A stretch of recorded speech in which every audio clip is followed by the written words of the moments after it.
નમસ્કાર, હું છું અંજલિ રાવલ અને તમે જોઈ રહ્યા છો ન્યૂ ભારત ન્યૂઝ। નજર કરીએ આજના સવારના મોટા સમાચાર પર।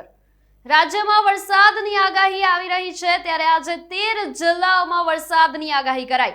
દક્ષિણ ગુજરાતમાં ભારે વરસાદની શક્યતા છે, ત્યારે સૌરાષ્ટ્ર કચ્છમાં પણ ભારે વરસાદની આગાહી કરાઈ। સુરત, ભરૂચ, નર્મદા, ડાંગ અને તાપીમાં વરસાદ ખાબકશે, ત્યારે નવસારી, વલસાડ અને દાદરા નગર હવેલીમાં એલર્ટ મોડ જાહેર કરવામાં આવ્યું। મધ્ય ગુજરાતમાં સામાન્ય વરસાદની આગાહી છે, ત્યારે સાબરકાંઠા, મહેસાણા અને બનાસકાંઠામાં વરસાદની શક્યતા। અમદાવાદ, પંચમહાલ અને મહીસાગરમાં પણ આગાહી કરાઈ છે, ત્યારે રાજકોટ, જૂનાગઢ અને અમરેલીમાં ભારે વરસાદ ખાબકશે।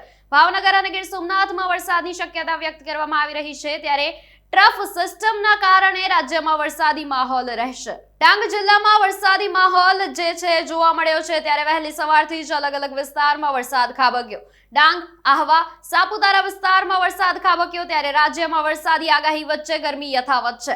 38 થી 40 ડિગ્રી સુધી તાપમાન રહેવાની શક્યતા વ્યક્ત કરવામાં આવી છે, તો ગાંધીનગરમાં પારો 40.5 ડિગ્રીએ પહોંચ્યો। અમદાવાદમાં 40.4 ડિગ્રી તાપમાન નોંધાયું, ત્યારે વડોદરામાં 38.6 અને કંડલામાં 40.1 ડિગ્રી તાપમાન, અમરેલીમાં 38.5 અને રાજકોટમાં 40.5 ડિગ્રી તાપમાન નોંધાયું। સુરેન્દ્રનગરમાં 40 ડિગ્રી તો કેશોદમાં 37.5 ડિગ્રી તાપમાન નોંધાયું।